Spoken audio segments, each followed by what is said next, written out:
Bonsoir à toutes, bonsoir à tous. Ravi de vous retrouver. C'est Late et Smart durant une heure avec mes deux invités. Nous allons tenter de mieux comprendre l'actualité économique du moment, actualité très industrielle ce soir dans l'émission, puisque nous allons tout d'abord nous intéresser, commenter, expliquer l'objectif réaffirmé du commissaire au plan François Bayrou de faire passer la part de l'industrie dans le produit intérieur brut français d'environ, dit-on, 10-12%, je reposerai la question aux spécialistes tout à l'heure. Faire gagner 5 points en 5 ans, 1 point par an, autour de 17%. Voilà, pourquoi et comment faire progresser la part de l'industrie en France. C'est une thématique à la mode, au bon sens du terme, notamment depuis l'année dernière, effectivement, la crise que nous traversons.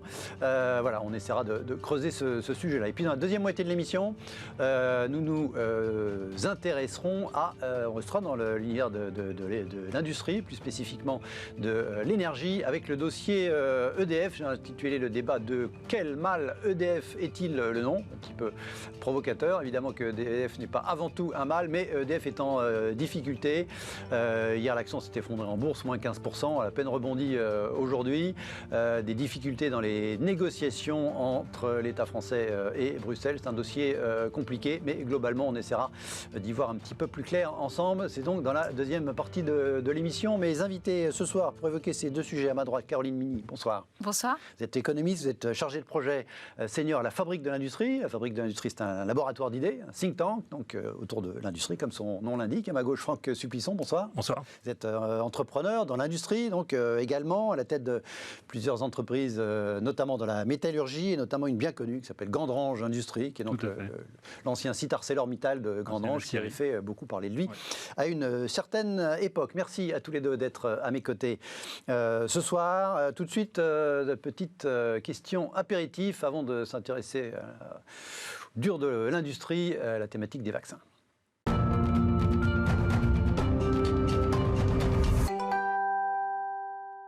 La question donc apéritif pour commencer, c'est de l'industrie également, les vaccins bien entendu, ça s'agite, ça devient voilà, un petit peu de grain de folie, notamment en Europe, autour du sujet des vaccins ces derniers jours, notamment, y compris ces toutes dernières heures. Regardez, ce matin, le ministre des Pêches de l'AFP, le ministre de la Santé allemand, Jens Spahn, s'est déclaré favorable à une restriction des exportations de vaccins produits dans l'Union européenne, au moment où les retards de livraison des remèdes contre le Covid-19 s'accumulent.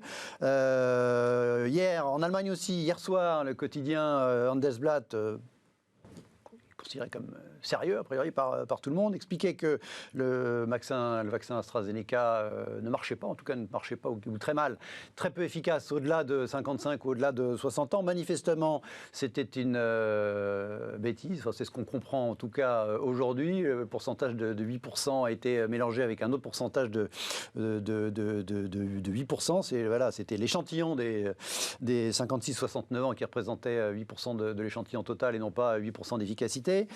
La Commission, ce papier de Politico qui nous dit que la Commission est très très énervée justement envers ce AstraZeneca à cause d'annonces du laboratoire anglo-suédois de révision à la baisse de ces livraisons de vaccins, malgré les commandes et les paiements anticipés depuis le mois d'août, semble-t-il, de la Commission de l'Union européenne à ce laboratoire. Confrère Dominique Seudy, voilà, rarement, manifestement, on a vu une commissaire européenne aussi en colère. Et hier, c'était l'échec annoncé, en tout cas la reconnaissance d'un échec dans une filière, en tout cas, de l'Institut Pasteur qui a dit renoncer à poursuivre son travail sur le fait de rechercher un vaccin pour la Covid-19. On a beaucoup critiqué la recherche française depuis hier, déjà que les retards de Sanofi avaient été largement critiqués. Voilà, j'ai voulu retenir cet édito de Rémi Godot dans l'Opinion qui dit, voilà, globalement, cet échec, ça peut être aussi un espoir. Des échecs, ça arrive. Ce qu'il faut, c'est en tirer les leçons et repartir de plus belle et notamment s'appuyer sur toute la filière biotech en France. J'ai dit beaucoup de sujets là autour des vaccins, tout ça c'est très récent. Qu'est-ce que vous voulez retenir de toutes vous Caroline Mini, de toutes ces polémiques, cette agitation très forte en Europe en ce moment autour du vaccin? Et comme vous dites, c'est une forte agitation puisqu'on est dans un contexte tendu de course au vaccin et où la France accélère sa stratégie de vaccination, on a besoin de vaccins et donc effectivement on voit nombreuses informations circuler. Par rapport effectivement à la filière biotech en France, en fait La France est en 3e position en Europe sur le nombre de start-up biotech. Il y a encore une start-up biotech. On imagine après les Anglais et les Allemands, j'imagine. Voilà, et donc il y a une autre start-up biotech franco-autrichienne, celle-là qui est toujours dans la course pour le vaccin. Donc la France n'est pas du tout en reste. Avec une autre technologie, hein, c'est ni la technologie classique, ni l'ARN messager. Ouais. Et donc, ce qui montre que voilà, le problème plutôt global, c'est le financement de la recherche en France. Et donc, on a l'habitude d'utiliser comme métrique la dépense intérieure en recherche et développement, qui regroupe les dépenses privées et publiques sur le territoire pour toutes les activités liées à la recherche. Ouais. Et là, on voit que ces dépenses représentent 2,2% du PIB en France, là où en Allemagne, on est plutôt autour de 3%, en Corée de 4,5%, aux États-Unis pareil. Et donc, voilà, c'est cette question de comment faire pour financer la recherche et augmenter ces financements liés à la recherche. Et donc, en ce qui concerne Pasteur, il y a eu le pari fait sur une technologie qui était une technologie déjà exploitée pour le vaccin contre la grippe. Donc, c'était un choix de dire que... un choix raisonnable, en fait. Un choix raisonnable, mais aussi les coûts d'entrée étaient plus faibles, donc on pouvait déjà exploiter, sachant que ce domaine du vaccin est quand même un domaine particulier où on cherche à développer les défenses immunitaires d'une personne qui n'est pas malade. Donc aussi, jouer la sécurité, ça paraît logique. C'est pas absurde, effectivement, parce qu'on traite des gens qui vont bien. Hein. Effectivement, c'est les propos de défense, entre guillemets, mais qui sont légitimes. Et puis, on a le droit de se planter. Ce qu'il faut, c'est effectivement pas se planter tout le temps. Que vous inspire, Franck, cette agitation récente autour de vaccins, à la fois la disponibilité des vaccins en quantité, les questions de production et puis les questions d'origine en termes de pays de la dite production. Voilà, bon, en fait, ces polémiques reflètent aussi le problème de coordination au niveau européen, au niveau mondial. Quand il y a une difficulté, quand il y a une pénurie, quand il y a une crise, c'est les nations qui prévalent. On l'a vu sur les masques. Hein, l'État français perquisitionnait les masques sur les tarmacs de l'aéroport. Mais justement, effectivement, là, c'était les débuts de la crise. On pouvait dire qu'on n'avait pas, on ne sentait pas encore concerté. Il commençait à y avoir un peu de pénurie. Eh bien, qu'est-ce qui prévaut? Comme disait Jaurès, qu'est-ce qui reste quand on n'a plus rien? La nation. La solidarité nationale reste quand même l'échelon essentiel des solidarités. Et le jour où on manque de vaccins, eh bien, les nations prévalent, y compris sur l'Europe. Et donc l'Allemagne dit les vaccins produits en Allemagne elle joue sa partie, quoi. Resteront en Allemagne prioritairement. J'allais dire c'est bien normal. Les Allemands. Du coup, par ricochet, ça repose la question du fait qu'effectivement on ne produit pas de. J'y viens. Donc il y a un problème de coordination internationale, peut-être de naïveté, de penser que l'Europe, de renvoyer à l'Europe ces sujets, on en voit aujourd'hui les conséquences. Donc la naïveté et l'absence de considération peut-être de ce qu'est la priorité à l'échelon national, on en subit les conséquences. Alors pourquoi en France, dans le pays de Pasteur, dans le pays qui a inventé les vaccins, qui a eu les plus grands industriels mondiaux dans le domaine des vaccins, on figure aujourd'hui parmi les pays qui n'ont pas de vaccins, donc qui n'ont pas d'industriels produisant les vaccins, et dont la plupart des pays, et l'Institut Pasteur, l'Institut Pasteur, qui est l'héritier de cette immense tradition, déclare abandonner la recherche du vaccin. D'abord, j'observe que le premier vaccin mis sur le marché, il est français. Moderna, ce sont des Français qui sont partis aux États-Unis. Le patron est français, c'est pas que des Français. Le financement est intégralement américain. Les technologies de l'ARN messager ont été développées ici, en France. Puis développées aux États-Unis pour des raisons probablement d'écosystème beaucoup plus favorables. Et quand on voit les fonds que Moderna a levés pour développer son vaccin, effectivement, il y a un certain nombre de personnes qui sont devenues milliardaires assez vite dans ce contexte-là, ce qui aurait été strictement impossible en France. Donc c'est vrai qu'il y a un écosystème aussi du développement de ces vaccins qui est beaucoup plus favorable ailleurs qu'en France. Donc on peut avoir les meilleurs chercheurs, les meilleures idées, et puis ne pas avoir la production. C'est ce que vous disiez, c'est-à-dire des gens il y a des investissements sur la recherche, mais le développement se fait plus forcément en France. Donc je pense qu'il faut qu'on en tire les conséquences. J'imagine que le gouvernement le fera, que le commissariat au plan, vous le citiez tout à l'heure, le fera, mais il faut que ces esprits, ces scientifiques qui sont à la pointe puissent se développer en France, lever des fonds en France. Il y a des fonds, il y a de l'épargne, elle est abondante en France, il y a des marchés financiers, il faut que ces gens-là puissent aujourd'hui réussir en France à développer leur industrie en France. Ça fait le lien avec voilà, on va élargir, en passant des vaccins et de la pharmacie à l'industrie en général avec notre premier débat tout de suite.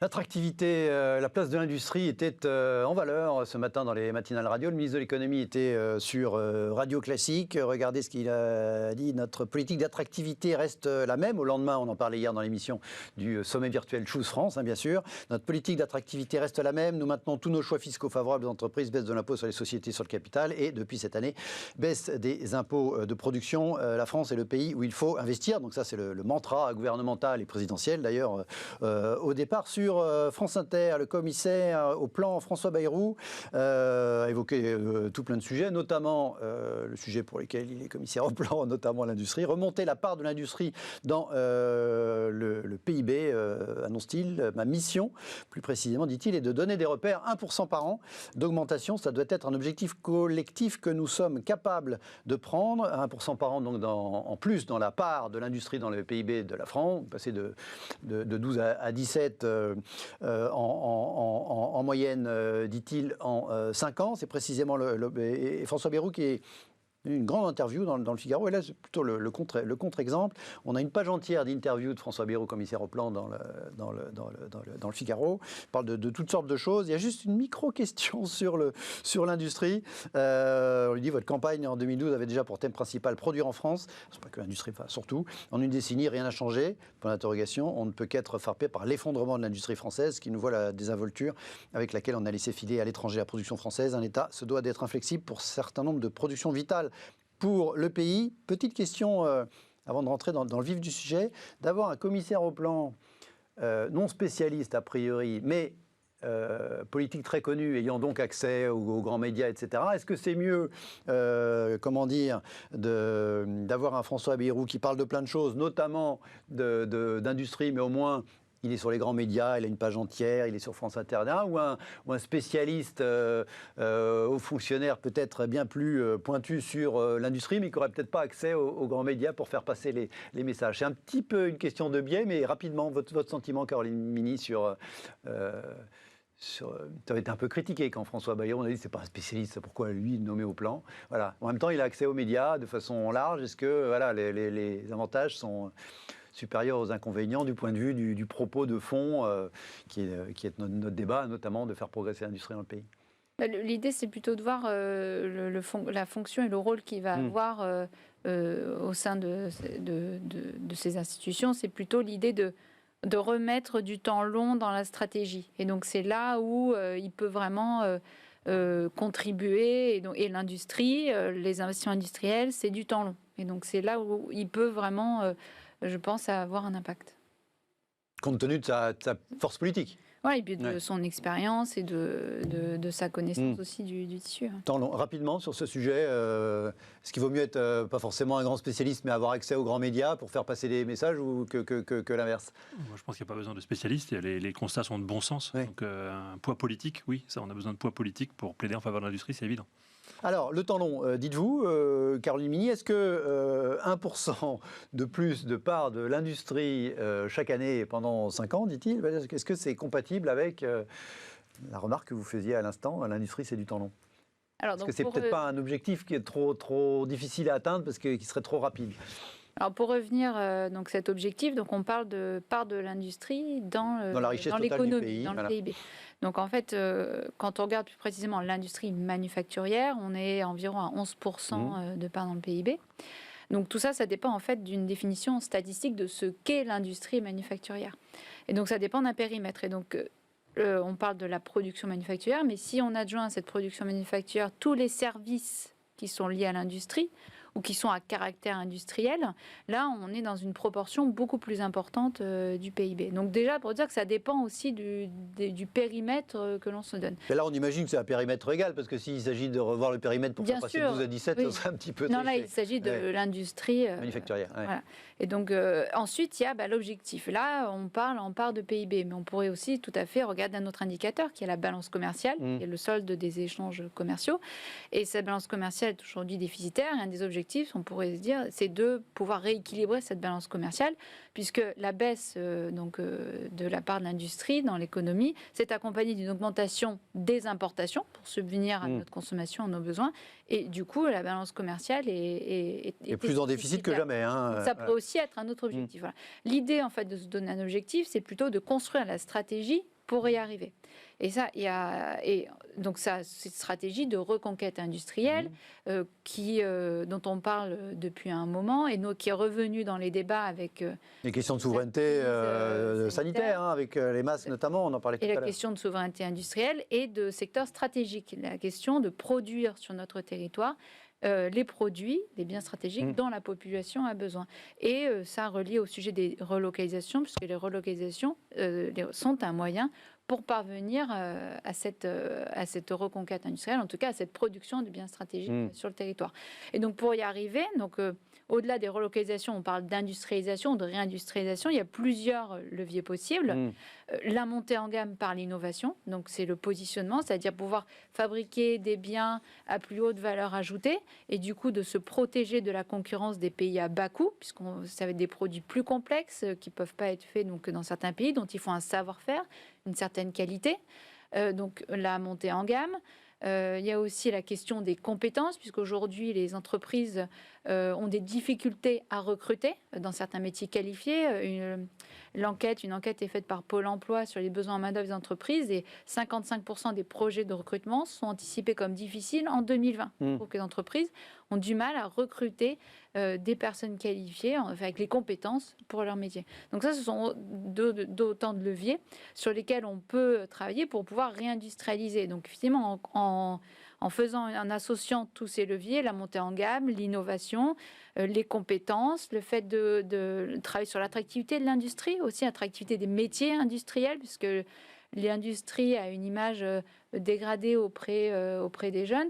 Donc comment faire pour attirer les jeunes vers ces métiers ? Donc ça, c'est lié aussi aux problématiques d'attractivité de l'industrie et notamment aussi dans l'attractivité industrielle dans les territoires. Donc en jouant sur tous ces leviers, il est possible effectivement d'augmenter la capacité productive de notre pays. Pourquoi il faut le faire ?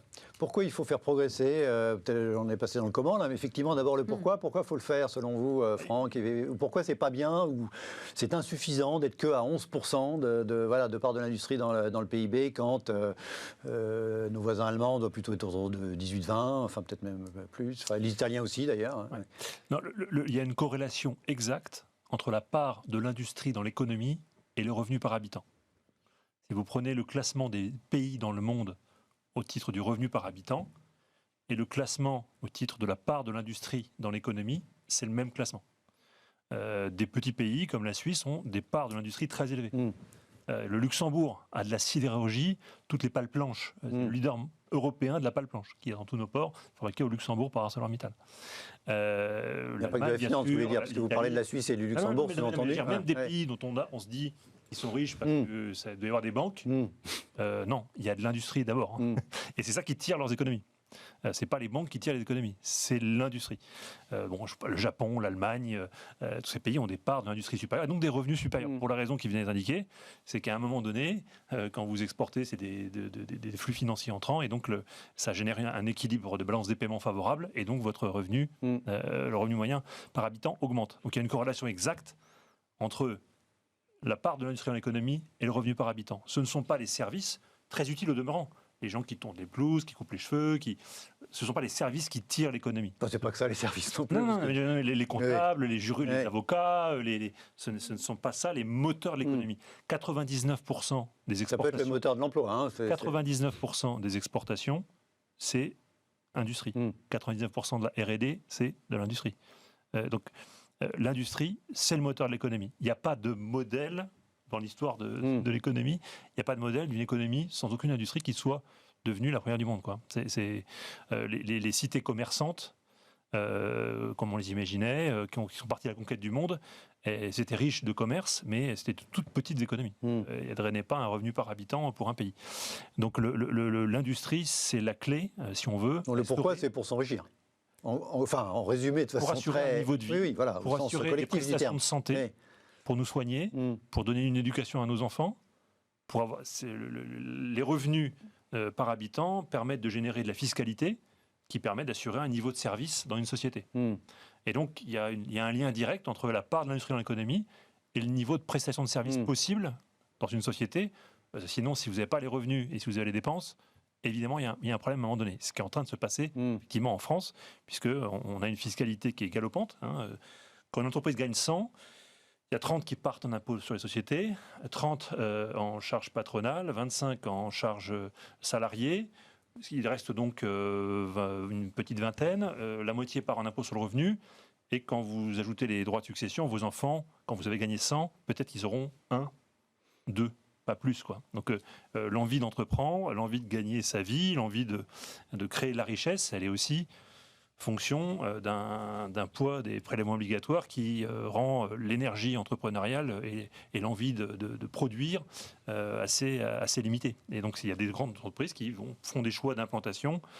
Là, le ministre, il rappelle qu'effectivement, ils ont, le gouvernement actuel, la majorité actuelle, a plutôt été, j'imagine, dans ce que vous considérez être le bon sens, avec, en tout cas la bonne direction, avec une stabilisation, une réduction de certains impôts. J'ai fait 20 ans de politique, donc je sais ce que c'est qu'une alternance, je sais ce que c'est aussi le fait qu'il n'y a pas grand-chose à changer. Je veux dire que l'action, il n'y a pas eu de révolution dans un sens ou dans un autre. Mais les alternances de gauche à droite récemment n'ont pas complètement transformé le paysage. Et le nouveau système qui est ni gauche ni droite ne l'a pas transformé non plus. Donc quand on parle d'une baisse marginale de la CVAE je pense c'est très intéressant. De production. C'est très intéressant, mais je pense qu'il n'y a pas de révolution du modèle. Le modèle, aujourd'hui le modèle français, c'est une baisse qui n'est pas tendancielle, c'est une baisse drastique, j'allais dire catastrophique, moi je le vis au quotidien. Des entreprises qui ferment dans tous les départements, dans tous les bassins industriels, des entreprises qui ont des savoir-faire clés, des savoir-faire qui ne réapparaîtront pas, des savoir-faire que les générations précédentes ont mis des décennies à constituer. La filière aéronautique, c'est 30 années d'investissement de grands entrepreneurs qui ont créé de toutes pièces, en partant de rien, après la Seconde Guerre mondiale, de quasiment rien, toute une filière aéronautique qui a fait la fortune de ce pays. La filière automobile, après la Première Guerre mondiale, vous avez un Louis Renault qui revient en France et qui prend des usines qui ont été, après la victoire française, nationalisées et relance une filière automobile à partir de quasiment rien, donc immense entrepreneur. Il y a des difficultés dans ces deux filières, mais elles sont toujours là quand même. Oui, mais elles sont toujours là. Je veux dire que ces filières-là n'apparaissent pas par magie. Si la France en bénéficie aujourd'hui, et si on peut collectivement assurer notre train de vie, c'est grâce à ces personnes qui, sur des décennies, ont construit ces filières. Aujourd'hui, ces filières sont en train d'être mises en danger. Moi, je vois sur des filières stratégiques, des filières clés. Quelquefois, il y a des points clés. Si je prends par exemple le traitement, la sémentation, c'est-à-dire la façon de déposer le carbone sur les petits éléments roulants dans les roulements à billes des moteurs des avions ou des fusées. Je ne sais pas si vous voyez ce que peut être le roulement à billes du moteur d'une fusée. Donc c'est des aciers soumis à des contraintes extrêmes où la façon de déposer le carbone à la surface de la bille dans le roulement à billes est extrêmement pointue. Justement, cette bille résiste à des contraintes mécaniques et thermiques extrêmes. Cette façon de déposer le carbone à la surface de cette bille, il y a une seule entreprise en France qui sait le faire, elle est en train de disparaître, donc la France ne saura plus le faire. Et c'est un point clé. C'est-à-dire qu'il n'y a plus d'avions qui volent sans ça. Donc on est en train de laisser partir des volets stratégiques de notre plan industriel qui ne réapparaîtront pas. Caroline Mini, comment inverser cette tendance? Vous nous disiez effectivement de façon factuelle, et voilà, mécaniquement, la montée en gamme, les compétences. Alors les compétences, on comprend, l'accent sur les formations, sur la pédagogie pour faire apprécier, faire aimer, c'est les futurs métiers de l'industrie. Vous le disiez, il y a un sujet d'image aussi. Par rapport, voilà, quel est alors, pas le truc miracle, hein, mais effectivement, puisqu'on parle le ministre fixe des objectifs, le commissaire au plan se fixe des objectifs ambitieux, très significatifs. Alors, probablement pas atteints, c'est bien de se fixer des objectifs, parce qu'au moins ça donne des repères, comme lui-même le dit. Entre l'environnement économique, l'environnement fiscal, l'environnement réglementaire, les questions d'éducation, de formation que vous évoquiez aussi tout à l'heure, est-ce qu'il y a des éléments plus importants que d'autres, ou c'est un ensemble, on imagine que c'est un ensemble de choses, mais... Pour compléter ce qui a été dit, effectivement, juste en un mot, l'industrie, c'est une source d'innovation importante, une recherche et développement. Et comme vous l'avez dit pour les vaccins, c'est l'industrie pharmaceutique du coup, qui produit les vaccins. Donc, pour ça aussi qu'on a besoin de l'industrie et aussi pour répondre aux enjeux de transition écologique. C'est-à-dire que c'est l'industrie qui est pourvoyeuse de solutions pour qu'on ait des modes de vie plus sobres en carbone. Les constructeurs automobiles qui vont produire véhicules électriques et véhicules hydrogène. Donc ce sont effectivement une source importante de R&D, notamment l'industrie automobile, aéronautique, pharmaceutique et chimique. Et aussi, comme vous dites dans les territoires, c'est un moteur de l'emploi, donc pour des emplois pérennes. C'est-à-dire qu'on a fait une étude, on a vu qu'un emploi industriel permet de créer environ 3 emplois indirects sur le territoire, c'est-à-dire des emplois dans des services qui sont liés à l'industrie, services industriels, mais aussi restauration, services à la personne, etc. Et donc, l'industrie participe à la cohésion sociale et territoriale. Et donc, par rapport à ces territoires, donc on a mené une autre étude sur les territoires d'industrie pour comprendre dans certains territoires qu'est-ce qui faisait qu'une industrie était performante. Et on voit qu'en fait, c'est effectivement un ensemble de facteurs, et notamment des facteurs locaux, liés au dynamisme du territoire, à la gouvernance du territoire, au projet, au fait de pouvoir mobiliser des acteurs autour d'un projet territorial et qui fait que l'industrie se développe. Et aussi, bien sûr, avec une main-d'œuvre. C'est-à-dire qu'on pourra, on n'a pas le sujet des relocalisations, mais on ne pourra effectivement développer sur le territoire une activité industrielle, soit la maintenir, soit en développer de nouvelles activités, que si on a les compétences, en fait, pour ça. Donc ça pose la question de la formation et d'une formation qui répond aux besoins des industriels. Alors, les besoins aujourd'hui des industriels, mais la question, c'est demain, avec la transition écologique, la décarbonisation de l'industrie qui doit s'accélérer. Quel métier on aura besoin demain? Donc ça, déjà, il faut pouvoir l'identifier et ce n'est pas évident. Et ensuite, de quelles compétences on a besoin? Et sachant que l'industrie se transforme et qu'aujourd'hui, elle utilise d'autant plus de nouvelles technologies, imprimantes 3D, cobotique, et qui, du coup, numérique, enfin, tous ces outils que les jeunes aujourd'hui peuvent maîtriser. Et donc, l'idée, c'est de leur montrer comment l'industrie se transforme et que, du coup, ça participe de l'image de l'industrie. Insister sur la question des compétences. Franck Dupuisson, qu'est-ce qui fait que la petite entreprise, enfin ou grande peut-être, de très pointue là, que vous évoquiez tout à l'heure, ne peut plus continuer? Parce qu'elle est considérée comme stratégique par personne. Mais elle est manifestement en difficulté puisque... Elle est en train de disparaître. Alors ça veut dire qu'elle a un problème de produits, de prix, elle a plus de clients. La baisse du carnet de commandes a généré une fragilité, l'inquiétude de ses clients devant une fragilité. Et du coup, c'est un cercle vicieux. Et la volonté des clients d'aller trouver d'autres solutions. On peut les comprendre par rapport à la fragilité du fournisseur. Moi, c'est mon métier. Je viens de reprendre une usine à Tarbes qui est hautement stratégique. Il y a de l'acier, c'est une usine d'armement. Elle fait la partie forge des projectiles, donc des obus de gros calibre. Donc il n'y a que 22 salariés, c'est tout petit. Mais entre l'acier produit à Fos-sur-Mer et l'équipement de l'obus à Bourges, il y a cette petite forge qui fait juste la chambre de l'obus. Mais qui était en difficulté, parce que dans un grand groupe qui a fait faillite, qui va reprendre ça? C'est clé, parce que si vous enlevez ce petit maillon au milieu de la chaîne, au milieu de la filière, tout est fini. Vous ne pouvez pas vendre à quelqu'un un canon si vous ne savez pas faire les obus. Bon. Donc ces 22 salariés-là sont stratégiques, ont un savoir-faire unique en France. Combien y a-t-il à la barre d'un tribunal de personnes pour reprendre cette boîte-là? Une. Voilà. C'est tout. Il n'y a pas d'autres candidats. Mais du coup, vous misez sur quoi pour la faire rebondir, cette entreprise? Je mise sur la responsabilité collective. Je réunis tout le monde, je dis attendez, là on met en jeu toute une filière. Toute une filière. C'est pas juste ces 22 salariés, c'est toute la filière. Donc ces entreprises industrielles s'insèrent dans des filières. Et c'est des enjeux de filière. Quand une aciérie... mais à la fin, il faut une demande quand même. Quand une aciérie s'en va, vous parliez de Grandrange, vous parliez de Fleurange. Quand une aciérie s'en va, les fournisseurs, les fabricants de pièces automobiles qui sont en aval de cette aciérie, qu'est-ce qu'ils font? Ils s'en vont aussi. 90% du poids d'un train, c'est de l'acier. 90% du poids d'une voiture, c'est de l'acier. Donc, toutes ces pièces sont fabriquées par des gens qui sont en aval. Donc, quand l'aciérie s'en va, l'aval s'en va aussi. Donc, c'est pas juste typiquement, pendant longtemps, les aciéries sont parties, on a acheté de l'acier d'Asie. Si elle s'en va, l'aciérie d'Escométal ne lui vendra plus d'acier. évidemment. Et le fabricant du canon ne pourra plus vendre les canons avec les obus, donc il ne pourra plus vendre non plus. Donc vous recréez l'écosystème vous-même dans votre... C'est 22, je veux dire, c'est que ces 22 salariés, en fait, en génèrent autour d'eux des centaines. Hein. Pourquoi ? Parce que c'est toute la filière qui est en risque. Donc dans toutes les filières industrielles, c'est pas juste... On voit souvent, vous prenez Bridgestone, Béthune, oui, mais autour de Bridgestone, il y a toute une filière. On pouvait prendre cas par cas, toutes ces entreprises qui ferment, on compte souvent le nombre de salariés en jeu, au nombre de salariés de l'entreprise, mais c'est toute la filière qui est en train de fermer en fait.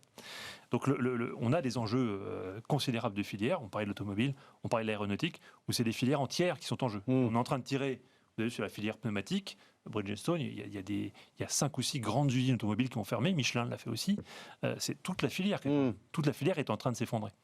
Donc ce qu'il faut, et moi ma préconisation, c'est d'essayer d'identifier ces filières stratégiques, et d'avoir des activités. Ça a été fait. Ça a été fait, ça, normalement, d'après ce qu'on a compris. Il y a des conseils stratégiques de filière. J'étais directeur de cabinet des industries quand on les a montés. J'avais déjà cette idée. Mais il faut absolument, à mon avis, les renforcer pour identifier les points clés de ces différentes filières et faire en sorte que les points clés de ces différentes filières soient consolidés. Si je prends l'usine de Tarbes, on a pu la sauver parce qu'on a mis tous les acteurs autour de la table, tous les fournisseurs, les clients, l'État, etc. Et chacun a fait un effort. Chacun a fait un effort. Et on l'a sauvé. Je peux vous citer d'autres exemples dans d'autres sites en France, mais je pense que la consécration de ces filières stratégiques et une action déterminée avec l'État, les collectivités locales, mais surtout l'État et l'ensemble des partenaires de ces filières doit permettre de sauver ces maillons faibles, qui sont des maillons clés, bien souvent, de ces filières stratégiques. Caroline Mini, on a l'impression qu'il y a une prise de conscience quand même. On a retrouvé une ministre de l'Industrie, il n'a pas toujours eu. Je ne la connais pas, mais je la suis sur Twitter. On a l'impression que 2 fois par jour, elle est aux 4 coins de la France, en train dans une entreprise, dans une usine, pour essayer de faire bouger les choses. Je citais le commissaire au plan tout à l'heure. Est-ce que cette prise de conscience qui se diffuse dans la classe politique vous paraît de bonne loi? J'imagine que oui, nécessaire ou suffisante? On le voit déjà avec le plan de relance. Il y a 35 millions du plan de relance qui est dédié à l'industrie pour développer une offre compétitive, innovante, et ce que vous mentionnez effectivement. Milliard, oui. Et du coup, donc, vous parliez d'identifier ces maillons et ces filières, mais l'idée est bien d'identifier pour les moderniser, investir, et donc l'idée de pouvoir effectivement transformer notre tissu industriel. Et donc, ces montants qui sont mis sur la table, l'idée est bien d'aller vers cette transition écologique, parce que c'est l'urgence, c'est notre priorité. Et donc de pouvoir faire en sorte que l'industrie réponde à ces enjeux-là. Et donc c'est en montant, ce que j'appelle donc monter en gamme, donc apporter plus de valeur ajoutée, fera qu'on pourra se différencier de nos concurrents, notamment aussi des pays à bas coût, et là apporter une réponse qui permet de créer des emplois pérennes, parce que le but n'est pas non plus de créer des emplois qui vont disparaître parce qu'ils ne répondent pas aux enjeux ou on ne permet pas de se différencier par rapport à nos concurrents. Ouais. Par rapport aux questions de souveraineté, alors vous évoquiez, in fine, c'est la nation quand on parlait vaccin. Alors on comprend bien par rapport effectivement aux pays à bas coût. Alors il y a des pays, est-ce qu'on considère qu'il y a des pays à bas coût dans l'Union européenne? Non, moi, il y en a, mais est-ce que quand vous parlez des pays à bas coût, vous imaginez l'Europe de l'Est ou pas du tout? Moi, je parle plutôt des pays effectivement en Asie où il y a des délocalisations, soit pour se rapprocher de marchés, parce qu'il faut parfois avoir une unité de production sur place pour servir ce marché-là. Donc voilà. Ou aussi parce qu'il y a une telle pression sur les coûts qu'à ce moment-là, il était décidé de se rapprocher de ces marchés. Mais après, parfois, il y a des délocalisations au sein de l'Union européenne. Il y a quand même si on regarde certains pays plus à l'Est, ils n'ont rien à voir en termes de coût de la manœuvre, par exemple. Alors, effectivement, tout dépend du périmètre qu'on regarde. Si on regarde où on parlait de l'Europe, pour avoir une action coordonnée, on peut effectivement voir comment on s'organise au sein de l'Europe pour produire de façon efficace et répondre à ses besoins. Est-ce que c'est plus légitime de le faire, selon vous, et puis je poserai la question à Franck, selon vous, au sein de l'Europe ou au sein du pays? Parce que là, quand on parle de Bayrou, là, il nous donne un chiffre français, un objectif français. Oui, tout à fait, parce qu'avec la crise sanitaire, on s'est aperçu qu'il y a bien une stratégie, production de masse, de médicaments, peut-être certains produits peuvent se faire au niveau national, et puis au niveau européen, c'est une réflexion commune, globale, sur vers où on va, quelle stratégie, quel objectif, et puis comment on s'organise. Selon vous, c'est un peu plus chacun pour sa pomme, j'ai l'impression, Franck, non? Franchement, chacun pour sa pomme. En cas de pandémie... En tout cas, vous écoutez. En cas de pandémie... non, mais après, on peut se projeter aussi post-pandémie. Ouais. Le développement de l'industrie, il n'est pas corrélé au coût de main-d'œuvre. Les pays les plus puissants industriellement sont ceux qui ont les coûts de main-d'œuvre les plus élevés. L'Allemagne, première puissance industrielle du continent, et pas du tout l'exemple du pays... C'est pas un pays à bas coût, c'est sûr. Oui. Les pays nordiques, mes concurrents sont finlandais, suédois, dans la sidérurgie, il y en a beaucoup. Notamment parce que l'industrie, c'est de la valeur ajoutée, hein, pour reprendre ce qu'on évoquait, c'est pas... Voilà. Parce qu'on a des filières très puissantes. L'acier suédois, il n'est pas d'aujourd'hui, c'est un des premiers en Europe, il date du XVIIe siècle, c'est un des pays inventeurs de la sidérurgie. Et ils ont réussi à maintenir, à travers toutes les crises, cette filière sidérurgique hyper puissante, parce que durant les creux, ils n'étaient pas la propriété de hedge funds qui ont capté tous les profits pour les envoyer ailleurs. L'argent est resté dans l'entreprise, il a été investi. Et donc, c'est des entreprises qui ont été, dans le cadre d'un capitalisme familial, comme aussi en Allemagne, pérennisées et qui sont régulièrement modernisées. Donc, il y a deux façons de décarboner une entreprise. Il y a déposer le bilan. Ça, on sait faire. En France, il y a de la décarbonation à grande échelle. Toutes les entreprises que je reprends étaient en phase d'être décarbonées. Et les hauts fourneaux d'ArcelorMittal en Lorraine ont été décarbonés. Toutes les centrales à charbon du pays ont été décarbonées. Enfin, tout le monde se fait décarboner. Au sens où elles ont été fermées, pour être sûr que tout le monde comprenne bien. On décarbone à grande échelle actuellement en France. Il y a pas tous les électro-intensifs sont quasiment tous en grande difficulté. Toute la sidérurgie, des aciers plats, des aciers longs, tout ça est en très grande difficulté, donc en phase de décarbonation. Et puis on peut aussi investir.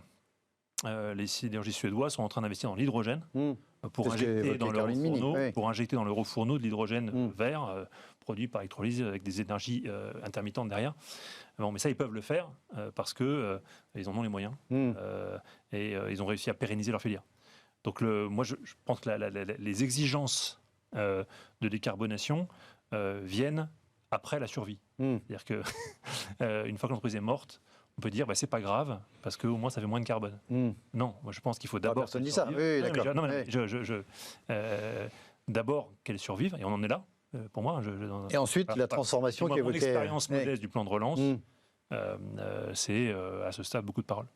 Moi, si je reprends un site comme à Thionville, site sidérurgique. Très rapidement, parce que site sidérurgique emblématique créé en 1880 par les Allemands, une aciérie magnifique en faillite. Propriété d'un fonds, etc., qui a plumé la boîte. On la reprend. On recrée sur une autre filière, qui est la fabrication de pièces pour le nucléaire, autant d'emplois industriels. On est classé territoire d'industrie, donc vitrine prétendument de l'exemple. Bon, on me demande d'intervenir dans un territoire d'industrie. Y a-t-il un centime d'aide dans ce territoire prétendument exemplaire? Zéro. Zéro. Donc il y a du discours, il y a des idées, il y a de la littérature, mais il n'y a pas d'action. Sur la question du plan de relance, effectivement, tout est un peu retardé parce que globalement, on pensait que quand il a été présenté, on pensait que la crise sanitaire était finie. Heureusement que les entrepreneurs n'attendent pas le plan de relance. Il y a deux choses. Il y a le plan de relance Caroline, pour investir dans la modernisation de l'entreprise et il y a toutes les mesures d'aide aujourd'hui au soutien. Donc, il y a soutien et relance, c'est deux choses différentes. Ce qui marche bien, c'est le chômage partiel, les prêts garantis par l'État, les différés pour rembourser. Donc, toutes ces aides sont considérables et qui font qu'on a... On en est encore au soutien et pas encore à la relance. L'entreprise a considérablement diminué parce qu'elle se soutient. Donc, je suis d'accord avec vous. Dans les mesures de court terme, dans les crises où on est, il faut maintenir le tissu dans l'existant et le soutenir parce qu'on a besoin de l'industrie d'aujourd'hui pour progresser. Et ensuite, une fois qu'on sera sorti de cette situation de survie, qu'on puisse amener à un développement et repenser dans la stratégie après cette survie. C'est plutôt ça l'enjeu du plan de relance. On va marquer une courte pause, restez avec nous. On parlera du dossier EDF dans un instant. À tout de suite.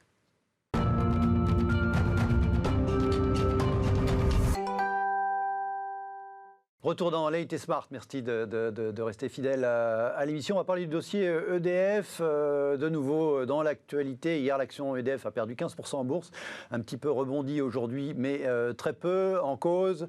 Des rumeurs de retard dans la négociation entre l'État français et Bruxelles sur le connu des spécialistes, plan Hercule de recomposition complète d'EDF. C'est un sujet très compliqué, on va y revenir très vite. On a ce papier de Figaro, EDF plombé par sa laborieuse réorganisation. Voilà, les discussions entre Paris et Bruxelles sur son avenir marquent le pas. Cette réorganisation, elle est On va l'évoquer évidemment. Elle est critiquée, en tout cas assimilée par l'opposition, notamment à gauche, de démantèlement d'EDF. Juste ce tweet d'un député communiste, Sébastien Jumel. Péripéties boursières d'EDF hier, preuve que personne ne veut d'Hercule, sauf Macron et ceux qui spéculent sur les futurs morceaux appétissants qu'il pourrait récupérer sur la bête si le projet était mené à son terme.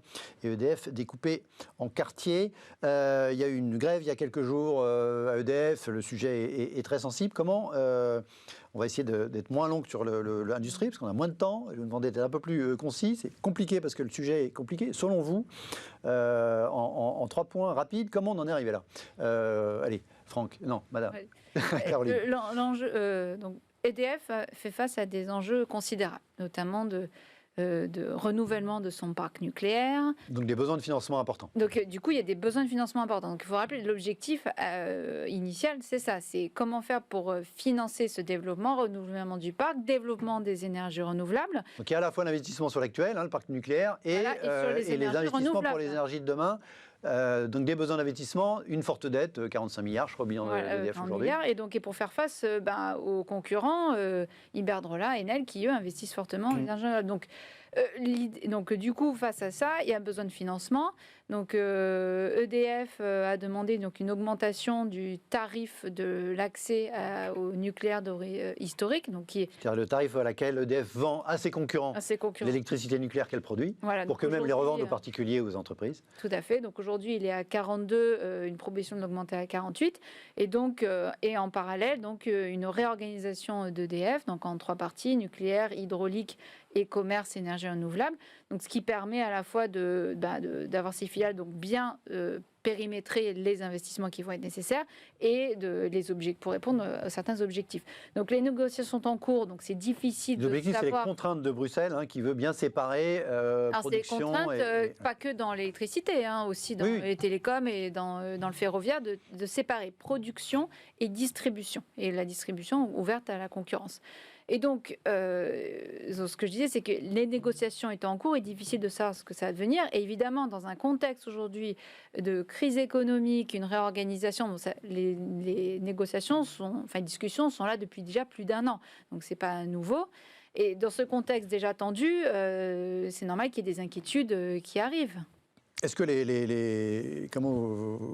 la position de l'Europe, est-ce que les contraintes sont légitimes de l'Union européenne sur EDF au fil des années? Est-ce que c'est une négociation normale, ou est-ce qu'il y a quand même des bizarreries ou en tout cas des responsabilités des uns et des autres dans ce qui à date n'est pas un succès? EDF va pas très bien globalement. Va dans le mur, a dit le ministre qui appelle aux députés, je crois la semaine dernière, si on ne fait rien. Oui, je pense qu'il n'y a pas que la négociation qui va dans le mur. Il y a EDF. Non, c'est EDF va dans le mur, a dit le ministre aux députés. Et EDF est une entreprise en difficulté. C'est certainement pas de la faute du gouvernement actuel. Ça a 20 ans, puisque depuis 20 ans, on tape tous collectivement sur EDF. On l'oblige à fermer une centrale nucléaire à Fessenheim, qui est... Ça, c'est récent, pour le coup. Oui, mais je rétablis l'histoire. Qui n'a aucune raison d'être fermée, en dehors d'un débat idéologique, sur le nucléaire, une sorte de gage politique absurde. On en prend une et on lui fait la peau. On ne sait pas pourquoi. Il n'y a pas d'argument technique ou technologique là-dessus, ni économique, rien. Il n'y a aucun argument. Même pas de sûreté nucléaire. Prenez le classement de l'autorité de sûreté nucléaire, il n'y a pas du tout, pas de danger à Fessenheim. Mais pour faire plaisir, on la ferme. Bon, c'est 1 sur 19, c'est pas tout à fait rien.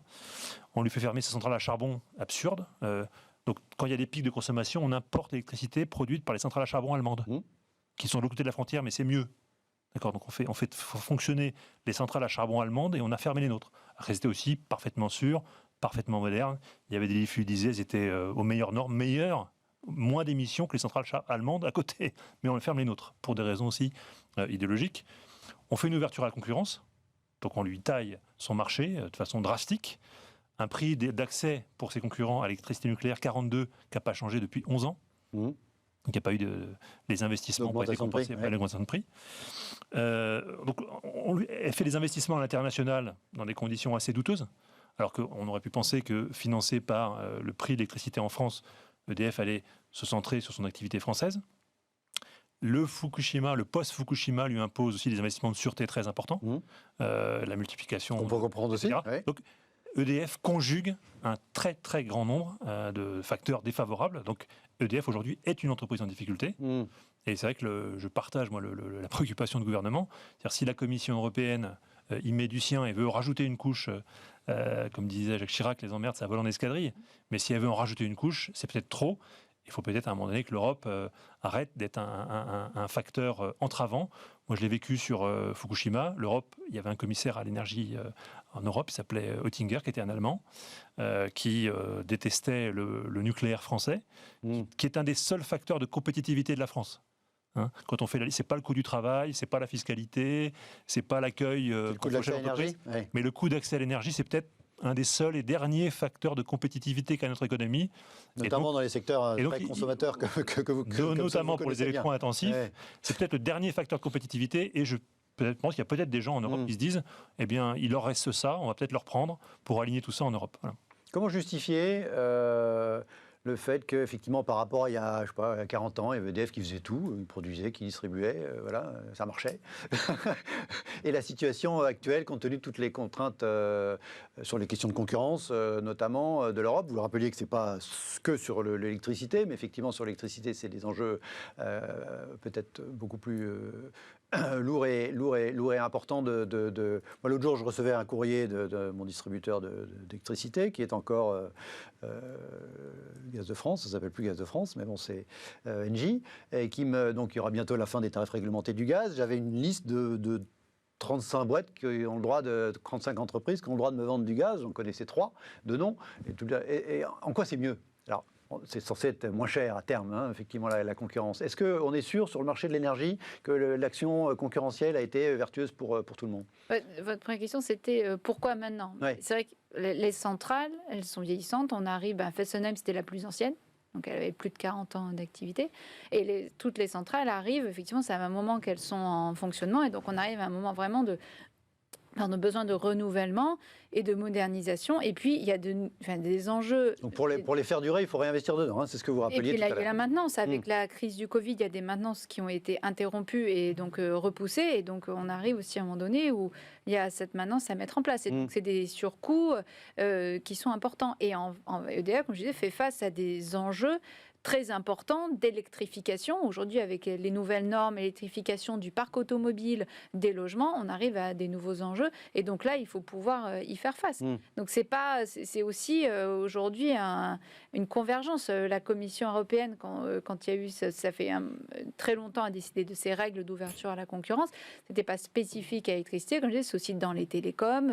Et donc du coup, elle ne cherche pas à entraver le fonctionnement qui marchait avant, puisque les conditions étaient bien différentes. Oui, mais justement, on a l'impression, sans des spécialistes, qui est mon cas, c'est qu'effectivement, que la communication européenne, notamment Madame Vestager, elle a un petit peu fait évoluer son discours dans pas mal de domaines par rapport à l'exigence d'une concurrence pure et parfaite intra-européenne qui a fait qu'on s'est battu entre soi et qu'on a laissé effectivement les géants américains ou asiatiques se développer, me semble-t-il.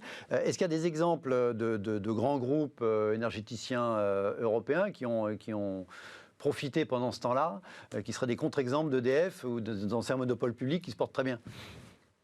J'ai pas d'exemple là. Les Enel, les Eni, etc. Est-ce que qui sont je sais que l'Italien a énormément investi dans le renouvelable. Iberdrola et Enel investissent énormément dans le renouvelable. Ils n'avaient pas le legs du nucléaire. Il y a le secteur de l'énergie dans son ensemble traverse une crise historique.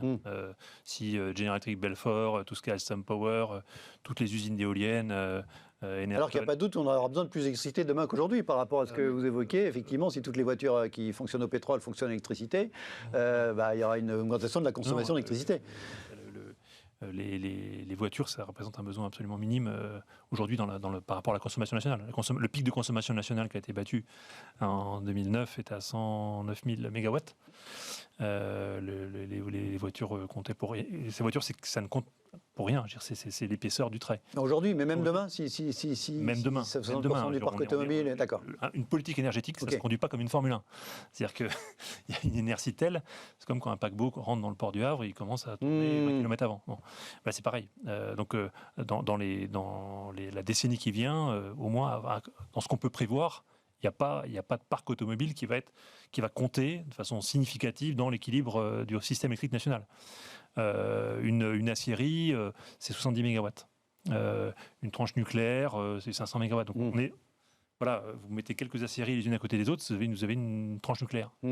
Là, quand ArcelorMittal ferme Florange et Gandrange, c'est comme si deux grandes agglomérations se coupaient l'électricité. Donc la désindustrialisation... On revient à notre sujet tout à l'heure.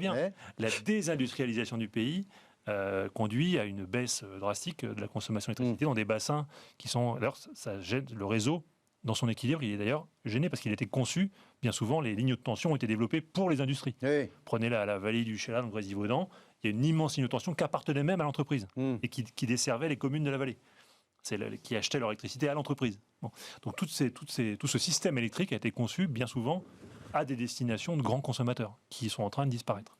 Donc le EDF est aussi face à ce défi-là, c'est-à-dire que l'ensemble du système électrique, quand on dit il faut mettre des éoliennes en mer, etc., ça paraît simple, mettre une éolienne en mer. Mais il faut sortir l'électricité. Il faut une ligne de tension. Moi, j'ai eu à gérer... globalement, ça prend 10 ans, les chantiers de l'éolien en mer. Il faut faire des expropriations tout le long de la ligne de tension. Il faut un quai pour pouvoir emmener les mâts en mer. Et il faut un quai lourd. En même temps, il y a des pays qui ont fait de l'éolien en mer. Et là, pour le coup, c'est un des sujets sur lesquels on est très en retard. C'est plus facile de fermer Fessenheim. On dit on arrête Fessenheim. Puis on arrête. Après, on met 15 ou 20 ans à le démanteler. Que de créer des parcs éoliens en mer. Que de créer un parc éolien en mer. C'est quoi la prochaine étape pour EDF, selon vous, Caroline Mini, pour conclure temporairement sur le sujet? D'abord, établir un plan de financement qui correspond à son développement. Et donc mener à bien une réorganisation qui lui permette de durer, en fait. Et même, effectivement, l'électrification de la voiture ne va pas changer le niveau de demande d'électricité, mais c'est plutôt en termes de gestion du réseau, puis ça va avoir un impact sur les fréquences, pour rentrer trop technique. Mais c'est comme quand on ajoute un parc d'éoliennes sur le réseau, ça génère des problèmes sur le réseau de gestion. Donc c'est pas une question de niveau, c'est aussi une question de d'organisation. D'accord. Oui. Et est-ce que globalement, le projet Hercule, la séparation entre trois entités, vous paraît cohérent, ce projet qui est défendu par EDF et par l'État français? Moi, je ne connais pas les ressorts, les détails de ce projet-là. L'idée, c'était de pouvoir séparer... Alors, un EDF nucléaire 100% public et un EDF avec la distribution et les énergies renouvelables. C'est plutôt de séparer la partie production et la partie commerce, en tout cas distribution, qui elle est sous concurrence. Et ça vous paraît légitime? Est-ce que ça répond? Il faut voir si ça répond bien aux demandes de la Commission européenne. Et ça, moi, je sais pas. Allez, à suivre. On va terminer l'émission. Il nous reste 3 minutes, 5 minutes. En balayant 2-3 sujets, on va partir à l'étranger. On a beaucoup parlé de la France.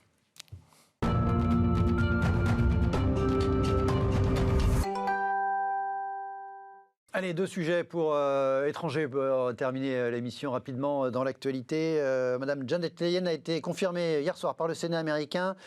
Massivement, un vote 84 pour, 15 contre. Elle est donc la première femme à diriger le Trésor aux États-Unis. Donc le ministère des Finances, on dirait chez nous. Elle a été félicitée par une autre femme à la tête d'une grosse institution financière, Madame Lagarde, qui dit « Je suis ravi que ma collègue et bonne amie Janet Yellen ait été confirmée secrétaire au Trésor ». Ces 2 femmes sont très souvent présentées dans les femmes les plus puissantes du monde. Qui est le plus puissant, un secrétaire au Trésor des États-Unis ou un patron de banque centrale, Caroline Mini, ou une patronne de banque centrale? Je ne crois pas que ce soit... Ça se présente comme ça? Je pense que ça se prend plutôt au fait que ces femmes vont être amenées à travailler ensemble et que c'est plutôt... Et donc c'est bon signe du coup qu'elles aient déjà travaillé ensemble par le passé et que du coup, dans une situation actuelle tendue, c'est plutôt une note positive. Alors, Madame Yellen, rappelons-le, elle était patronne de la Fed avant, à l'époque de Barack Obama notamment. Maintenant, elle est secrétaire au Trésor. Est-ce qu'elle a un plus gros rôle maintenant qu'avant, selon vous? Je reste sur mon... Je pense qu'elle a un plus petit rôle. Donc vous dites... Banque centrale plus important aujourd'hui? Infiniment plus important, notamment la Banque centrale américaine, puisque c'est le dollar qui... il y a une autorité dans le monde qui fixe les taux liés au dollar et qui fixe donc les parités, qui a une influence clé sur toutes les parités, donc sur tous les échanges mondiaux. L'euro étant à la remorque, faut bien dire ce qui est. Donc je pense que Janet Yellen Janet Yellen, en partant de la Banque centrale, en devenant ministre, perd du pouvoir, alors que Christine Lagarde, qui était ministre, qui est devenue patronne de Banque centrale, on a un petit peu gagné, mais reste quand même pas au niveau de l'ex-poste de sa copine. Voilà. Allez, très rapidement, pour terminer l'émission, l'Italie, le gouvernement de Giuseppe Conte a démissionné ce matin, mais voilà, nous dit c'est le titre du HuffPo, là, avec l'espoir de former un nouveau gouvernement. Donc c'est une démission technique, mais avec une prise de risque quand même. Alors on ne va pas rentrer dans les spécificités de la politique italienne, c'est un petit peu compliqué. Un des enjeux qui fait que le gouvernement de M. Conte a été fragilisé, c'est leur plan de relance et la façon d'utiliser l'Italie. C'est le pays qui va le plus bénéficier du plan de relance européen, 209 milliards d'euros. Donc pour les Italiens, c'est une espèce de cadeau de Noël absolument colossal. D'un côté, on a beaucoup dit, notamment en juillet, quand on a eu l'occasion du plan de relance, ça y est, l'Europe est repartie. On voit qu'il y a quand même des fragilités dans l'Europe, notamment avec des gouvernements fragiles, y compris de pays très importants comme l'Italie. Que retenez, voilà, que vous inspire cette espèce de comparaison entre, d'un côté, un pays qui va bénéficier du plus gros chèque européen jamais délivré, d'un côté, une fragilité gouvernementale manifeste avec cette démission rapidement, ou pas, si vous avez une réflexion. Allez, Franck. En fait, dans ces contextes de crise extrême qu'on vit depuis un an, le pire est jamais exclu et on est toujours surpris. C'est-à-dire qu'on se dit dans un tel contexte de crise, il y a une sorte d'union nationale qui doit se créer. Et je ne pense pas que la France puisse donner des leçons à l'Italie. C'est-à-dire que si on faisait des élections aujourd'hui en France, je ne pense pas qu'on pourrait s'épargner quelque chose à l'italienne. Alors, ça donnerait à poser la question du mode de scrutin, mais encore autre chose. Quand on écoute le débat politique, le débat politique français est pas vraiment... Ça n'aurait pas de meilleur niveau, probablement. Et l'envie d'union nationale face à cette crise sanitaire, économique, sociale majeure, historique qu'on a devant nous, qui n'a jamais été vécue, il y a une absence totale en France comme en Italie d'esprit d'union, de solidarité, de se dire allez, on se serre tous les coudes le temps de la traversée, et puis après on reprendra un cours normal des affaires. Donc même en période de crise, le gouvernement italien qui est habitué à cela, dire, mais on aurait pu penser que pendant la crise ça allait se calmer, et ce n'est pas le cas. Pour conclure rapidement, Caroline, votre sentiment ? L'idée, c'est de pouvoir constituer une stabilité pour pouvoir effectivement utiliser cet argent pour vraiment relancer le pays derrière la crise. C'est plutôt ça l'enjeu. Donc que cette instabilité soit modérée, contenue. Positiver, voilà, on verra si M. Conte, ça va se faire dans les quelques jours qui viennent, réussira à former un gouvernement qu'on espère pour l'Italie peut-être plus pérenne que le précédent qui a duré, je crois, un an à peu près, quelque chose comme ça. Merci à tous les deux d'avoir été à mes côtés, c'était très intéressant, merci à vous. Merci. Très bonne soirée, on se retrouve demain, même heure sur Bismarck. À demain.